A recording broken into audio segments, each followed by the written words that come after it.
మన కుటుంబంలో రోగాలొస్తాయి.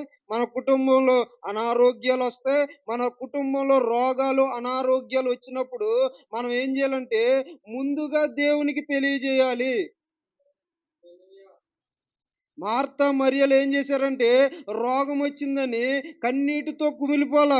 రోగం వచ్చిందని బాధపడిపోలా. వారేం చేశారంటే తమ్ముడికి రోగం వచ్చింది కనుక ఈ రోగం ఆయనకి తెలియజేయాలి. ఎందుకంటే ఆయనకి తెలియజేస్తే ఆయన ఆ రోగాన్ని బాగు చేస్తాడు. హల్లెలూయా!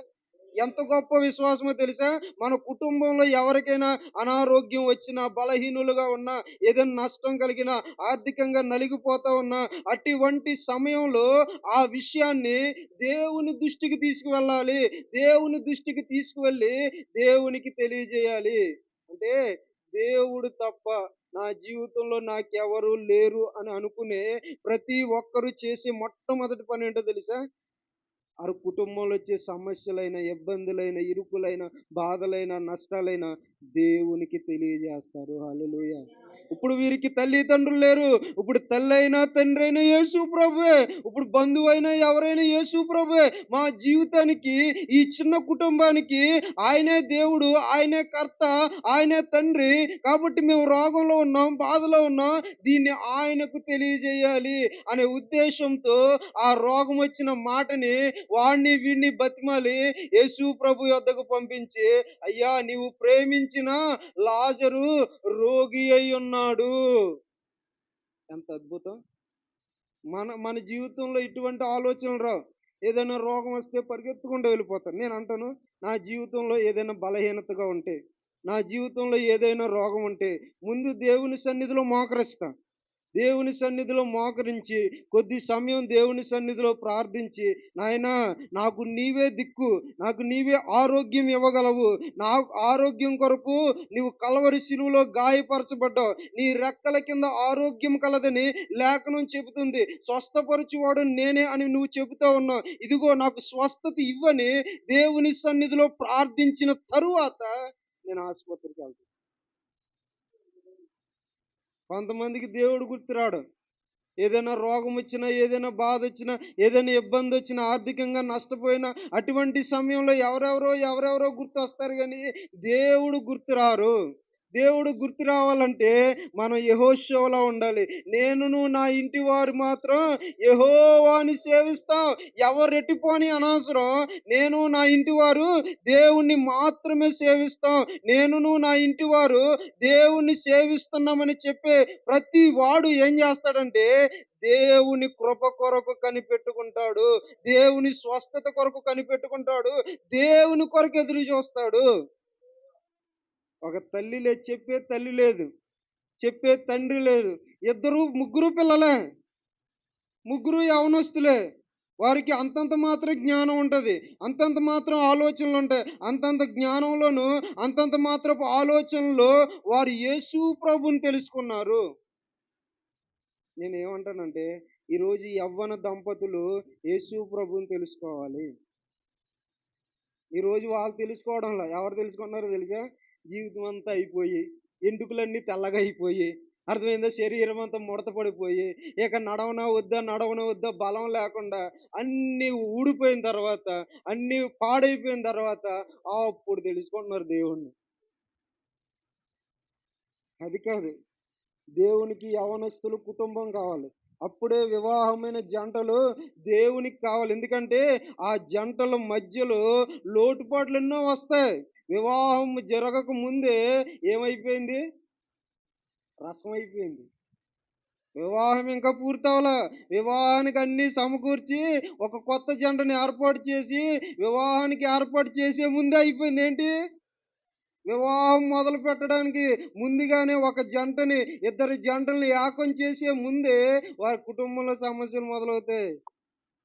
వారి కుటుంబంలో కష్టాలు మొదలైతే, వారి కుటుంబంలో ఇబ్బందులు మొదలైతే, ఇవి మొదలైనప్పుడు మనం దేవుని కలుపుకొని నడిస్తే వాటన్నిటి నుండి ఆయన ఏం చేస్తాడంటే విడుదల కలుగజేసుకుంటా జయోత్సవమైన కుటుంబంగా మారుస్తాడు. హల్లెలూయా! విజయవంతమైన కుటుంబంగా మారుస్తాడు. చిన్న కుటుంబం. ఇద్దరు అక్కలు, ఒక తమ్ముడు. వీరేం చేశారంటే అల్లరి చిల్లరగా తిరగొచ్చు. యేసు ప్రభువుని నమ్ముకుని అలా ఉన్నారు. ఎప్పుడైతే ఆ రోగం వచ్చిందో వారు యేసు ప్రభువుకు వర్తమానం పంపించారు. యేసు ప్రభువుకు వర్తమానం పంపించిన తర్వాత యేసు ప్రభు 2 రోజులు అక్కడే ఉండిపోయాడు. ఎక్కడ?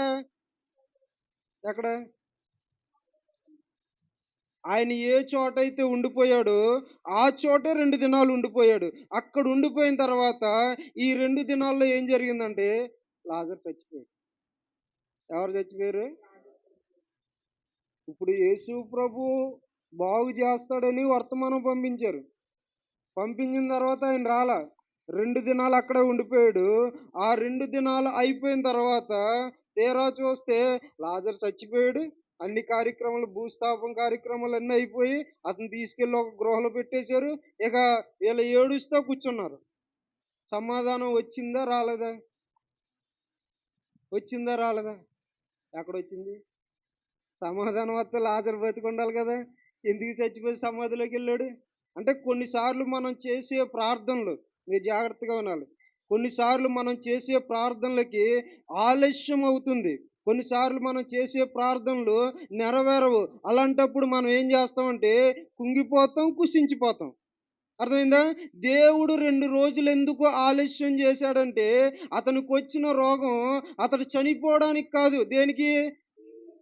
ఆయన కుమారుడని మహిమపరచబడ్డానికి వాడికి రోగం వచ్చింది. అందుకని యేసు ప్రభు 2 రోజులు లేట్ చేశాడు.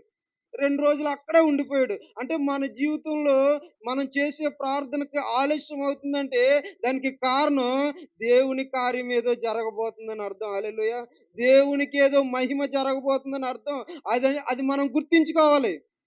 ప్రార్థన చేసి ఇక ప్రార్థన చేసినా జవాబు రావట్లేదని ఏడ్చేవాళ్ళు చాలా మందున్నారు. నేనొకసారి చెప్పాను, మరలా చెప్తున్నాను.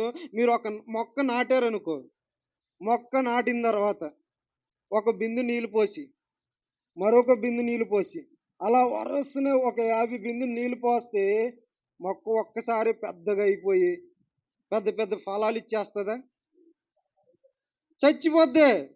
ఏం చేయాలంటే ఈరోజు ఒక బిందె పోసావనుకో, రేపు ఒక బిందె పోయాలి. ఎల్లుండి ఒక బిందె పోయాలి. ఇలా పోస్తా ఉంటే ఆ చెట్టు రోజు రోజుకి ఎదిగి ఏదో ఒక రోజు విస్తారమైన ఫలాలు మనకిస్తది. అలాగే దేవుని సన్నిధిలో నీవు ఒక సంగతి గురించి ప్రార్థన చేసినప్పుడు వెంటనే జవాబు రావాలని ఆశించకండి. వెంటనే కొన్నిసార్లు రాకపోవచ్చు. నువ్వు విశ్వాసంతో రోజు ప్రార్థన చేస్తే ఏదో ఒక రోజు దేవుని గొప్ప కార్యము నీ జీవితంలో జరుగుతది. హల్లెలూయా! వెంటనే అయిపోవాలి. పిండి ఎట్టగానే ఇడ్లీ అయిపోయినట్టు. వెంటనే జరగవు కొన్నిసార్లు. కొన్నిసార్లు ఎదురు చూడాలి. కొన్నిసార్లు ఓపిక కావాలి. కొన్నిసార్లు సహనం కావాలి. దేవుని యొక్క అద్భుతమైన కార్యాలు మనం పొందుకోవాలంటే ఖచ్చితంగా నిలబడాలి. అంటే దేవుడు మనకేం చేస్తాడంటే సహనాన్ని నేర్పిస్తాడు. హల్లెలూయా! ఎప్పుడైతే ఆ మాట చెప్పారో యేసు ప్రభు 2 రోజులు అక్కడ ఉన్నారు. 2 రోజులు ఉండిన తర్వాత లాజరు ఏమైపోయాడు? చనిపోయాడు. మార్తకు ఆ సంగతి తెలిసింది. ఏ సంగతి? యేసు ప్రభు వస్తున్నాడన్న సంగతి తెలిసిందా? వర్తమానం పంపించింది నాకు. నా తమ్ముడు రోగి అయి ఉన్నాడు. నువ్వొచ్చి బాగు చేయమని. యేసు ప్రభు రాలేదు. తమ్ముడు చచ్చిపోయాడు. ఇప్పుడు యేసు ప్రభు వచ్చాడు. ఇప్పుడు ఏం చేయాలి ఈవిడ? మీరైతే ఏం చేస్తారు? మీరైతే ఏం చేస్తారు? చెప్పండి మీరైతే నేను ఒక ఆవిడ దగ్గరికి వెళ్ళా. మా బంధువుల ఆవిడ దగ్గరికెళ్తే నేను బంధువుల దగ్గరికి పెద్దగా ఎళ్ళను. ఎందుకంటే అంత ఇంట్రెస్ట్ ఉండదు నాకు. ఒక రోజు ఎళ్తే, "సంవత్సరం అయింది నువ్వొచ్చి. ఈ సంవత్సరంలో నేను ఎన్ని రోగాలు అనుభవించాను నీకేం తెలుసు? ఎంత బాధో నీకేం తెలుసు? మరణ పడకలో కూడా నేను పడిపోయాను. డాక్టర్లు చచ్చిపోతారని చెప్పారు" అని అన్నది. "అదేంటమ్మా ఫోను చేసి చెప్తే నేను వస్తాను కదంటే" "నీకు ఫోను చేసి చెప్పాలా? నువ్వు రాలేవా?" అన్నది. నువ్వు రాలేవా? నీకు చెప్పాలా అని. చెప్పకుండా ఎలా తెలుస్తదమ్మా అంటే, తెలుసుకోవాలని. నేనన్నాను, దేవుడి దర్శనాన్ని అడిగితేనమ్మా మీ ఇంటికి రావడానికే అని అన్నా. ఒక గంట వరకు మాట్లాడలా. మొఖం బిగబెట్టేసింది. చెప్తేనే తెలుస్తది. అటువంటిది చెప్పినా కూడా యేసు ప్రభు రాలేదంటే, మరి మార్త హృదయం ఎలా ఉంటది? అసలే దుడుకు మనిషి. అసలే ఉడుకు మనిషి. ఇట్న లేడీలా లెగిసిపోద్ది పైకి. ఏమన్నా అంటే చాలు ఇక తాచుపాములా గిర్రమంటే తిరిగిపోద్ది. అటువంటి మనిషి యేసు వచ్చాడంటే పోనీ అని అక్కడ కూర్చొని ఏడవాలి. వచ్చాడా? ఏం చేయమంటావు? మేము పిలిచినప్పుడు రాలేదు. ఇప్పుడొచ్చి ఏం చేస్తాడంట? అంతా అయిపోయాక ఏం చేస్తాడంట వచ్చి? ఆ! ఎవరిని ఉద్ధరించడానికి వచ్చాడు? ఎళ్ళిపోమని పోయేవాడు. ఎందుకొచ్చాడు? సర్లే ఇక సర్దుకోమను అని అనలేదు. అక్కడి నుంచి లెగిసి ఎక్కడికొస్తుంది? యేసు ప్రభువు దగ్గర అంటే ఇక్కడ మనం నేర్చుకోవాల్సిన పాఠం ఏంటో తెలుసా? దేవుడు మన జీవితంలో కొన్నిసార్లు కొన్ని విషయాల కొరకు మనం ప్రార్థన చేసినప్పుడు, దేవుడు మన ప్రార్థనలకి జవాబు ఇవ్వకపోయినా, మనం దేవుడికి ఇవ్వాల్సిన ఘనత, దేవుడికి ఇవ్వాల్సిన గౌరవం ఖచ్చితంగా ఇవ్వాలి. తమ్ముడికి బాలేదని కబురు పంపించింది రాలేదు. తమ్ముడు చచ్చిపోయాడు. ఇక ఎందుకులని దేవుడిని పక్కకి తోలనాడలా. దేవుడిని పక్కన పెట్టేయలా. ఆవిడేం చేస్తుందంటే, ఆయన కార్యం చేసినా మా మేలు కొరకే, కార్యం చేయకపోయినా మా మేలు కొరకే. ఆయన నాకు కావాలి అని ఏం చేస్తుందంటే, కూర్చున్నది పరిగెత్తుకుంటూ వచ్చేసింది. ఎవరి దగ్గరికి? యేసు ప్రభువు దగ్గరికి. అంటే ఆవిడేం చేసిందంటే, కార్యాలను బట్టి ప్రభువుని నమ్మలా. ప్రభువుని ప్రభువుగా నమ్మింది కాబట్టి, ఆయన కార్యం చేసినా మంచిదే, చేయకపోయినా మంచిదే, మంచి చేసినా, చెడు చేసినా, ఆయన నా దేవుడన్న నమ్మికను ఆవిడేం చేసిందో తెలుసా? విడిచిపెట్టలా. ఎంత అద్భుతమో చూడండి. ఇటువంటి ఆలోచనలు మనకున్నాయా? అక్కడికెళ్తే రోగం పోతదని వచ్చి, ఓ 3 వారాలు, 4 వారాలొచ్చి, రోగం పోకపోతే అక్కడ శక్తి లేదు. అక్కడ దేవుడి కృప లేదు. అక్కడేమీ లేదు. ఎందుకు అనేవాళ్ళు కూడా ఉన్నారు. అర్థమైందా? కార్యం జరగకపోయినా యేసు ప్రభు దగ్గరికి పరిగెత్తుకుంటూ వచ్చింది. వచ్చిన తర్వాత ఆవిడేమంటుందో చూడండి. మార్త యేసుతో ప్రభువా నీవిక్కడ ఉండిన ఎడల నా సహోదరుడు సావుకుండెను. ఇప్పుడైనను ఇప్పుడైనను నీవు దేవుణ్ణి ఏమడిగినను దేవుడు నీకు అనుగ్రహించునని నేను ఇక్కడ మార్త ఏమంటుందంటే ప్రభువు ప్రభువా నీవిక్కడ ఉండిన ఎడల నా సహోదరుడు చావకుండెను. ఆ రోజు నువ్వు వచ్చేస్తావు బాబు, నా తమ్ముడు చావకుండా ఉండు. అయినా నీకు బోలెని పనులు. ఒకటా రెండా? ఎంతో మంది జీవితాల్లో కార్యం చేయాలి. కాబట్టి మాకైతే ఆశ ఏంటి? ఒకవేళ నువ్వు ఉంటే నా తమ్ముడు బతికేవాడేమో. సర్లే నీ కృపకు మమ్మల్ని మేము అప్పజెప్పుకున్నాం. అయినను తర్వాత చక్కని మాట అంటుంది. ఏమంటుందో చూడండి. తర్వాత చూడండి. ఇప్పుడైనను 22వ వచనం. ఇప్పుడైనను నీవు దేవుణ్ణి అడిగిన యెడల దేవుడు అనుగ్రహించునని నేను ఎరుగుదును. నువ్వు లేవని కాదు. నువ్వు లేవని ఏదో కొద్ది బాధ ఉంది. ఇప్పుడైనను నువ్వు అడిగితే నా తమ్ముడు నాకొస్తాడు. ఇప్పుడైనను నువ్వు అడుగు. నువ్వు దేవుణ్ణి అడిగితే దేవుడు ఏ కార్యమైనా చేస్తాడు. నువ్వెప్పుడో అప్పుడొచ్చి చేయాలని ఇది లేదు. నువ్వెప్పుడొచ్చినా నీ ద్వారా కార్యం జరుగుతది. హల్లెలూయా! దేవునికి ఒక సమయం అంటే ఏమీ లేదు. ఎప్పుడైనా కార్యం చేయగలడు. ఇప్పుడైనా నువ్వు కార్యం చేయగలవు. రేపైనా కార్యం చేయగలవు. చేతులు జారిపోయి ఇక చనిపోతారు అనుకున్న సమయంలో ఇప్పుడైనా నువ్వు కార్యం చేయగలవంటే చేస్తాడు. ఎంత అద్భుతమైన విశ్వాసం చూసారా? మార్తని ఏం చేస్తారంటే చాలా మంది దువ్వు పట్టేస్తారు. మార్త మంచిది కాదు, మంచిది కాదు, మంచిది కాదు అంటారు. ఎంత మంచిదో చూసారా? ఎంత మంచిదో చూసారా? ఇప్పుడైనను నీవు మొరపెడితే నా తమ్ముడు బ్రతుకుతాడు. ఇప్పుడైనా ఆ గొప్ప మాటని మనం పలకాలి. మనం దేవుని సన్నిధిలో ప్రార్థించినప్పుడు మనం ఏమనాలంటే, ఇప్పుడైనా నీవు నా ప్రార్థన వినగలవు. ఇప్పుడైనా నీవు చేయగలవు.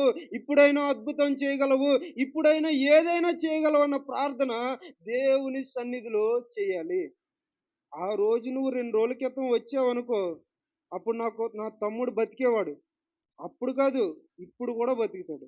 అంటే అప్పుడు నువ్వు శక్తివంతుడివే, ఇప్పుడు కూడా, ఎప్పుడూ కూడా, ఎప్పుడూ శక్తివంతుడే. దేవుణ్ణి ఇటువంటి భావనతో చూడాలి. దేవుడు ఎక్కడున్నా శక్తివంతుడే, ఎప్పుడున్నా శక్తివంతుడే. మనమే శక్తిహీనులుగా వ్యవహరిస్తాం.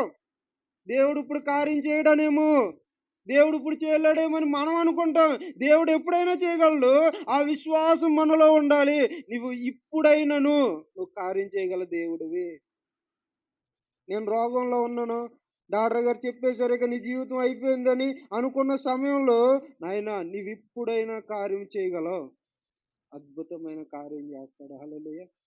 ఇప్పుడైనా చేయగలవు. మహోన్నతమైన కార్యం చేస్తాడు. నువ్వు అనుకోవాలి. ఇప్పుడైనా చేయగలడు. ఇప్పుడైనా చేయగలడు. చేయి జారిపోయింది. ఇప్పుడైనా చేయగలడు. అప్పులతో నిండిపోయావా? ఇప్పుడైనా చేయగలడు. రోగం వచ్చేసిందా? ఇప్పుడైనా చేయగలడు. బలహీనురాలుగా అయిపోయావా? ఇప్పుడైనా చేయగలడు. నీకు సంపూర్ణమైన ఆరోగ్యం ఇయ్యగలిగిన దేవుడు. గర్భం ఊడుకుపోయింది. గర్భం అయిపోయింది. ఇక పిల్లలు పుట్టరు. కానీ అప్పుడు కూడా కార్యం చేశాడు. నువ్వు నేనైతే ఏమనుకుంటావు? ముసలిదాన్ని అయిపోయాను. ఇక నేను గర్భవతిని అవును అని అనుకుంటావు. కానీ నువ్వేమనుకోవాలంటే ఇప్పుడైనా కార్యం చేయగలవు. చేశాడా లేదా? ముసలిదానికి కుమారుణ్ణిచ్చిన దేవుడు. ఇది చరిత్రలో ఎక్కడా జరగదు. దేవుని శక్తి వల్ల మాత్రమే అది సాధ్యమయ్యే కార్యము. హల్లెలూయా! అందుకని మార్త ఏమంటుందంటే, ఇప్పుడైనా నువ్వు గొప్ప కార్యం చేయగల దేవుడివి. సమర్థుడివైన దేవుడివి. ముసలిదాన్ని అయిపోయానని నవ్వుతూ ఉంటే, యెహోవాకు అసాధ్యమైనది ఏదైనా ఉన్నదా? శరీరం ముడత పడిపోయిందా? అయితే పర్లా. అనారోగ్యం క్షీణించిందా? అయితే పర్లా. నీ బతుకు నాశనం అయిపోయింది అయినా పర్లా. ఇప్పుడైనా బాగు చేయగల దేవుడు. ఎప్పుడైనా బాగు చేయగల దేవుడు. గొప్ప దేవుణ్ణి మనం కలిగి ఉన్నామన్న సంగతి మనం ఏం చేయాలి? మరిచిపోకూడదు. మర్చిపోయామంటే మన జీవితంలో ఎన్నడూ కార్యం చూడలేం. బైబిల్‌లో చక్కని మాట రాయబడింది. విశ్వాసం లేకుండా దేవునికి ఇష్టుడై ఉండుట అసాధ్యము. దేవుడు నిన్ను ఇష్టపడాలంటే, దేవుని ఇష్టం నీ మీద ఉండాలంటే, దేవుని హృదయంలో నీవు ఉండాలంటే, నీవేం చేయాలంటే విశ్వాసం కలిగి ఉండాలి. ఆ విశ్వాసమే దేవునికి నిన్ను ఇష్టునిగా మార్చేస్తుంది. ఆ ఇష్టుడిగా ఉన్నవాని జీవితంలో దేవుడికి తనకిష్టమైన కార్యాలన్నీ చేసేస్తాడు. ఎంత అద్భుతమో! ఇప్పుడైనను నువ్వు చేయగలవయ్యా. అప్పుడే కాదు ఇప్పుడు కూడా చేయగలవు. ఇటువంటి గొప్ప ఆలోచన మనకు కావాలి. ఎన్నో కార్యాలు జరిగినాయి అలాగా. ఎంతోమంది జీవితాల్లో జరిగినాయి. ఇక డాక్టర్లు చనిపోతారు అన్న సమయంలో కూడా యేసు ప్రభువుని అడిగితే బాగు చేసిన వారి జీవితాలు ఎన్నో మన మధ్య ఉన్నాయి. అర్థమైందా? అప్పుల్లో కూరుకుపోయి ఇక ఆత్మహత్యలు చేసుకుంటాను అని వెళ్ళిపోయిన వారి జీవితాల్లో కూడా దేవుడు ఎన్నో అద్భుతాలు కార్యాలు చేశాడు. ఏంటో తెలుసా? చెయ్యి దాటిపోయిన సంగతులను కూడా ఆయన కార్యాలు చేసి మన చేతికి అందించే దేవుడు. హల్లెలూయా! సముద్రంలో ఉంగరం పడిపోతే తీసుకోవడం మన వల్ల అవ్వదు. అవుతదా? అవ్వదు. కానీ దేవుడు తీసి ఇవ్వగలడు దేవుడు. అర్థమైందా? మన చెయ్యి దాటిపోయిన వాటిని కూడా ఇచ్చే దేవుడు. ఇక్కడ మార్త ఏమంటుందంటే, ఇప్పుడైనను నువ్వు చేయగలవు అని అన్న తర్వాత ఆయన ఏమంటున్నాడు? నమ్ముచున్నావా అంటే, ప్రభువా నేను నమ్ముచున్నాను అన్నది. ఈ మార్త ఏ మాట అయితే చెప్పిందో మరియ కూడా అదే మాట చెప్పింది చూడండి. అక్కడ కాదండి. అక్కడ కాదు. నేను చెప్తున్నాను. 32వ వచనం. అంతట మరియ యేసు ఉన్న చోటికి వచ్చి ఆయనను చూసి ఆయన పాదముల మీద పడి, ప్రభువా నీవు ఇక్కడ ఉండిన ఎడల నా సహోదరుడు చావకుండెను. మరియ ఏదైతే చెప్పిందో మార్త అదే చెప్పింది. అంటే వీరి కుటుంబం విశ్వాస సంబంధమైన కుటుంబం. అంటే మన కుటుంబంలో అన్ని వస్తువులు పెట్టుకోండి. బంగారాన్ని కూడా పెట్టుకోండి. వాటికంటే విలువైన విశ్వాసాన్ని ఖచ్చితంగా పెట్టుకోవాలి. వీరి విశ్వాసం ఏంటంటే, నీవిక్కడుంటే నా తమ్ముడు బ్రతికి ఉండేవాడు, చావడు. ఇద్దరు విశ్వాసాలు ఒకటే. అంటే మన కుటుంబంలో ఇద్దరు విశ్వాసాలు ఒకటై ఉండాలి. అంటే కుటుంబంలో అందరూ విశ్వాసులై ఉండాలని దీని అర్థం. భర్త విశ్వాసి అయి ఉండాలి. భార్య విశ్వాసులై అయి ఉండాలి. కుమారుడు విశ్వాసి అయి ఉండాలి. కుమార్తె విశ్వాసి అయి ఉండాలి. తాత విశ్వాసి అయి ఉండాలి. కోడలు విశ్వాసి అయి ఉండాలి. అందరూ విశ్వాసులుగా మార్చబడాలనేది దీని భావన. హల్లెలూయా! అందుకని ఆవిడ మార్త ఏ పదమైతే పలికిందో మరియ కూడా అదే పదం పలికింది. ఆ పదం పలికిన తర్వాత ప్రభువారు ఏం చేశారంటే లాజర్‌ని బ్రతికించాడు. హల్లెలూయా! లాజర్ బతికాడా? బతకలేదా? మరియ అడిగిన దానికి చేశాడా లేదా? ఇప్పుడైనను నీవు చేయుటకు సమర్థుడు అని నమ్మింది. దేవుడు అప్పైన లాజర్‌ని మరలా బ్రతికించాడు. హల్లెలూయా! హల్లెలూయా! మన జీవితంలో కార్యములు జరగాలంటే ఇటువంటి బలమైన విశ్వాసం మనకు కావాలి.